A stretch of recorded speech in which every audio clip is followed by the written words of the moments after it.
début, comme vous pouvez le voir sur les dates. Là. Et puis je crois qu'on est bien parti pour ne rien lâcher. Vous voyez bien, c'est bientôt un an. Aucune avancée significative, peut-être qu'on pouvait l'espérer. Et donc, vraiment, il ne faut rien lâcher. Si on regarde à travers le monde, il y a beaucoup de mouvements similaires aux nôtres qui se mettent en route. Je pense qu'il faut profiter de cet élan-là pour se dire justement, allons jusqu'au bout. Je ne me contenterai plus de mesurettes comme il peut essayer de le faire, qui ont simplement un but de diviser les mouvements en privilégiant l'un par rapport à l'autre. Non, je pense qu'il faut vraiment remettre les choses à plat, repartir sur un système qui serait totalement différent de ce qu'on a connu les 40 dernières années. Et pour ça, une 6e République serait bien.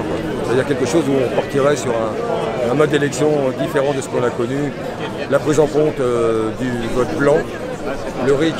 Rien que ces deux faits-là pourraient déjà changer les choses. Il y en a marre de voter pour le moins pire, d'avoir à se pincer le nez à chaque fois en disant je vote pour lui parce que je ne veux pas voir l'autre. Maintenant, on veut voter vraiment pour quelqu'un qui apporte quelque chose au système. Pour un système qui soit beaucoup moins cynique que ce qu'on peut voir maintenant. Et voilà, donc pour ça, on ne lâche rien. Et je ne sais pas trop comment ça va tourner, mais tout ce que je sais, c'est que je l'ai déjà dit. Je ne veux pas lâcher l'affaire. Je suis près de la retraite, j'ai travaillé toute ma vie, j'ai eu la chance d'avoir du boulot quand il le fallait, donc je ne me plains pas. Je ne me plains pas parce que j'ai vécu plus comme une fourmi que comme une cigale.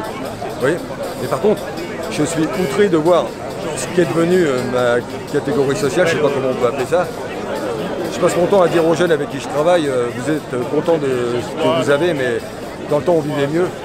Je passe pour un dinosaure à chaque fois que je dis ça, mais quand je leur explique qu'il y a 20 ans, la vie était belle lorsqu'on était au bas de l'échelle et que maintenant c'est devenu un calvaire.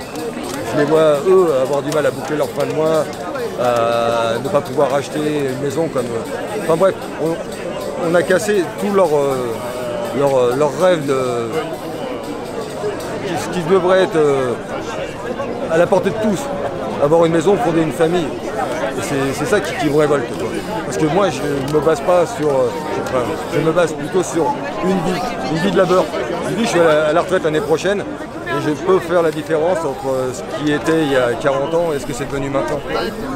Et je le répète, on s'est fait manger la laine sur le dos et il faut à tout prix casser ce truc-là. Parce que ceux qui ne se sentent pas encore concernés aujourd'hui parce que ça va bien, vont l'être d'ici peu. Et il faut passer un peu ce cap de se dire, même si ça va bien pour moi aujourd'hui, je suis dans la rue et je veux vraiment changer les choses.